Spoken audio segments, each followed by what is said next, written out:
কিন্তু দেখা গেল যে অনেকে মানে আইন নিজের হাতে তুলে নিয়ে বলল যে এবার আমাদের পালা।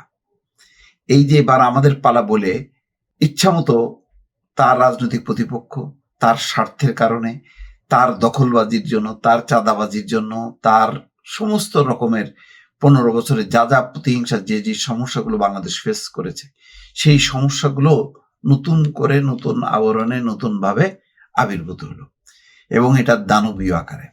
এটাকে নিয়ন্ত্রণের জন্য রাজনৈতিক দলগুলো কম বেশি তৎপর, কিন্তু খুব কার্যকরভাবে সরকার, প্রশাসন, রাজনৈতিক দলগুলো অসহায় হয়ে থেকেছে ওই দানবীয় শক্তির কাছে।